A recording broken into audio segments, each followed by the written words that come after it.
My name's Dylan Stewart. They call me the MacWhisperer, and in this video, I'm going to give you a virtual walkthrough of what it's like inside of the headset. Apple released the first version of the Vision Pro on February 2nd, and it's taken the world by storm. But with a price tag of $3,500, it's a little out of range for the average person to see whether it's the right device for them or whether they should wait. In today's video, I'm going to take you inside of the headset and show you some of the best features and what it looks like to be wearing the Vision Pro. So let's jump right in and get started.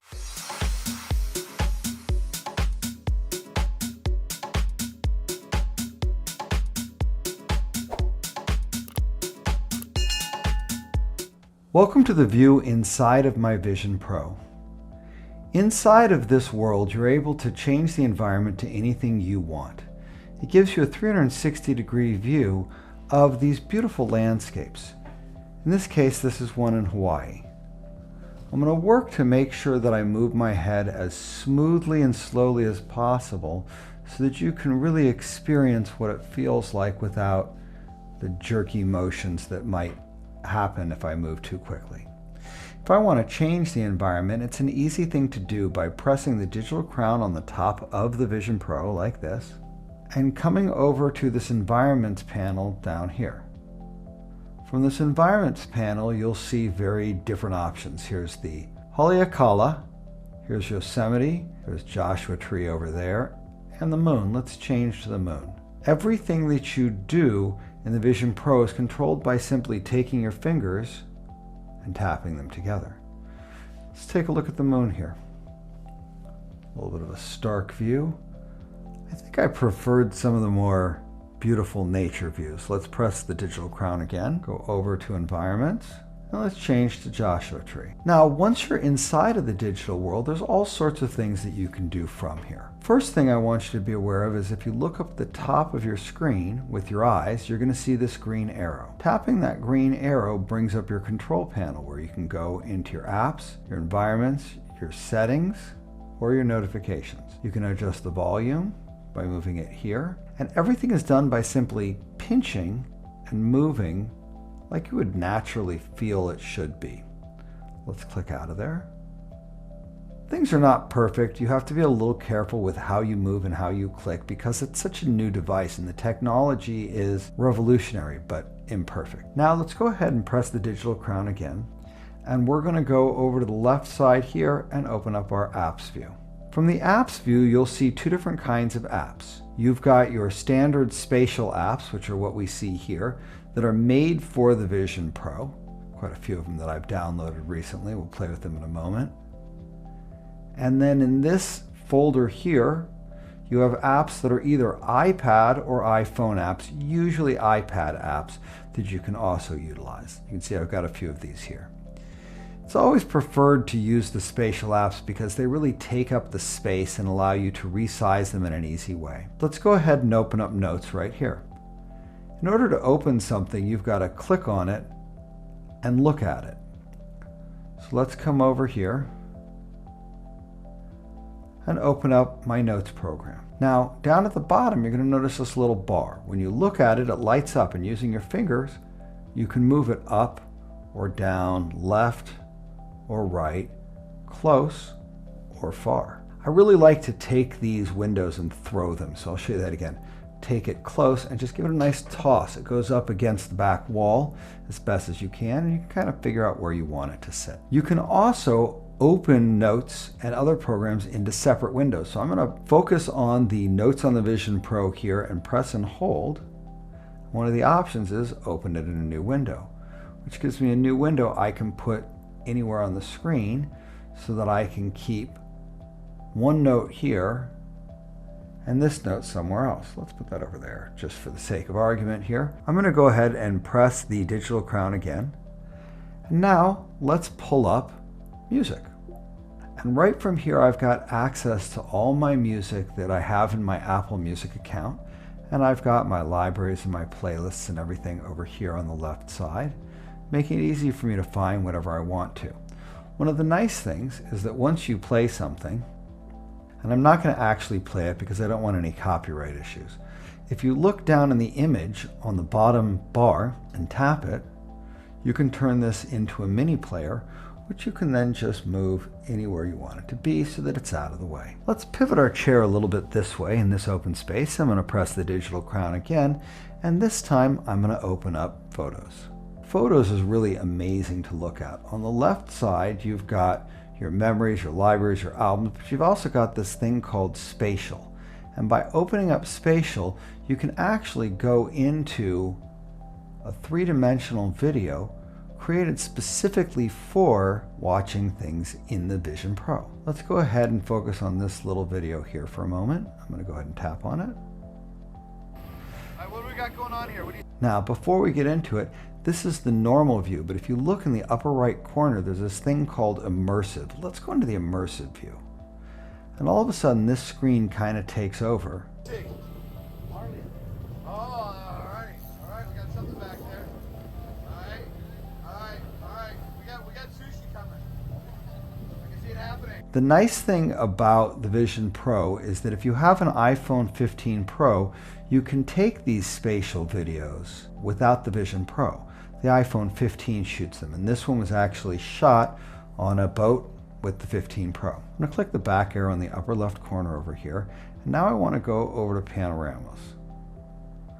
We've been taking panorama pictures on our phones for so long that we've never really understood how good they could look if they were three-dimensional. So I'm going to take this hotel down at the bottom. This is a hotel in Cabo that I stayed in.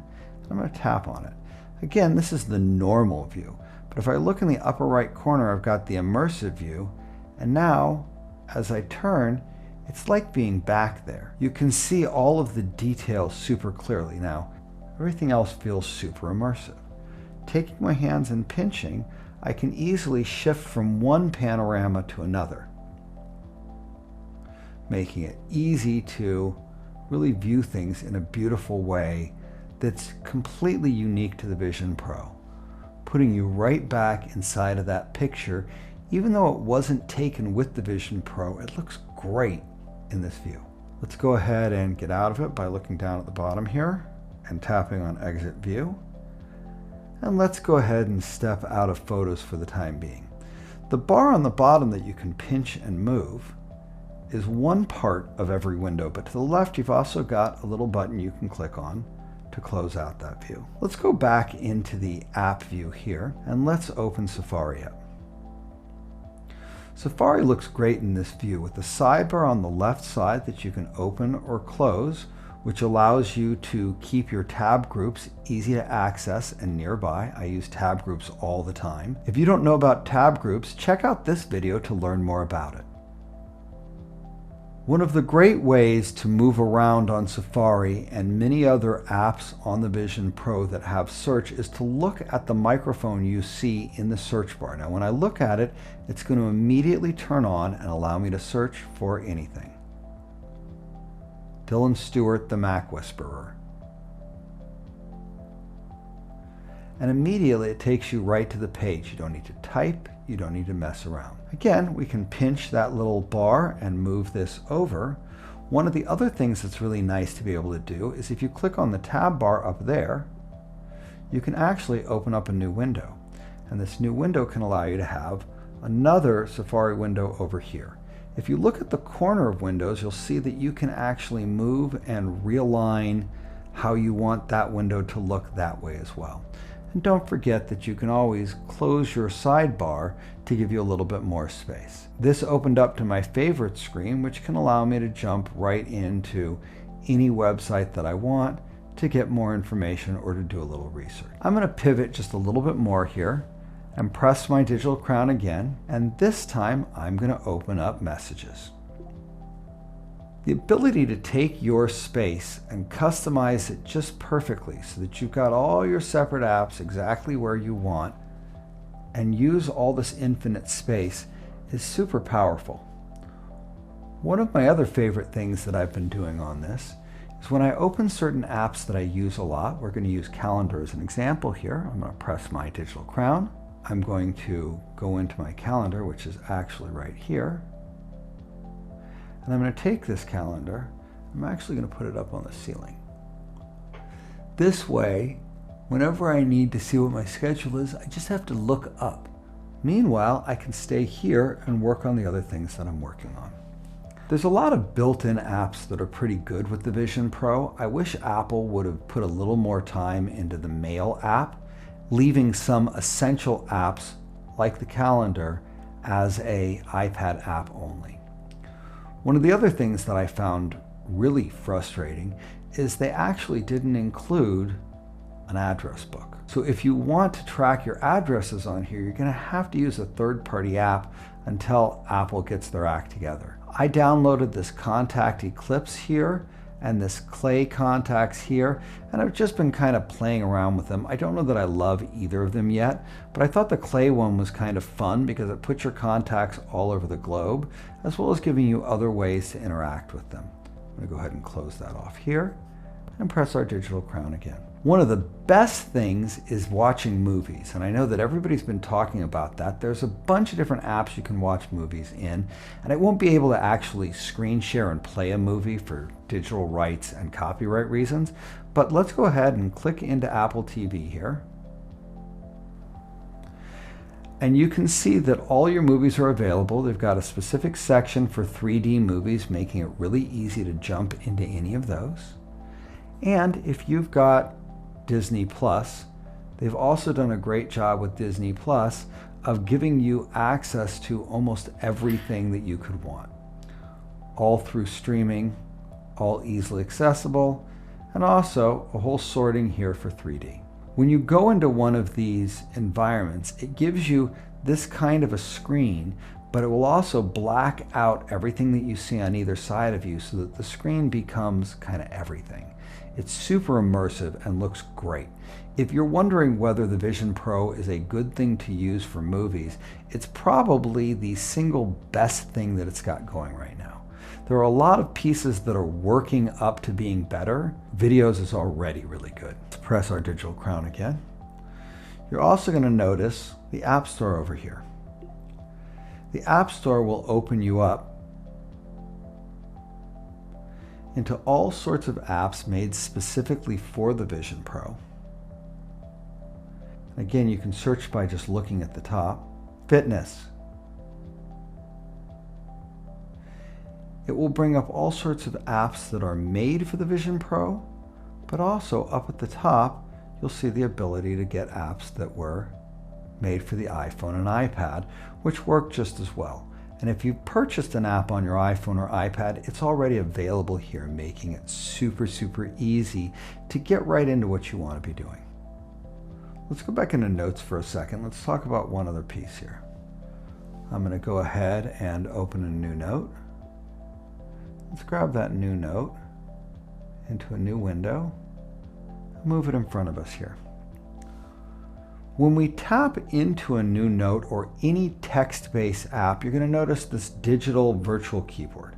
I'm going to pinch it and bring it a little closer for us. This virtual keyboard is one of the most flawed parts of the Vision Pro, but it's still a nice keyboard that gives you some options. You can work on it by looking at the letters and tapping.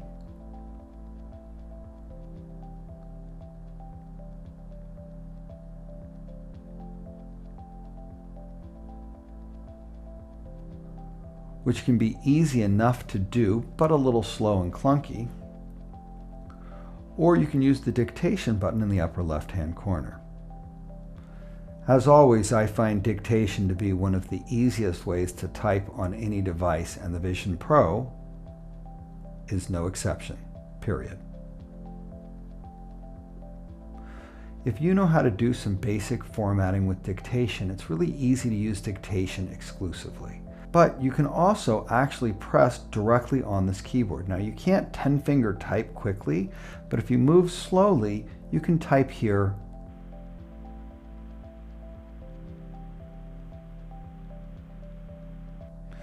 And if you use the suggestions that you see across the top, it's better than nothing.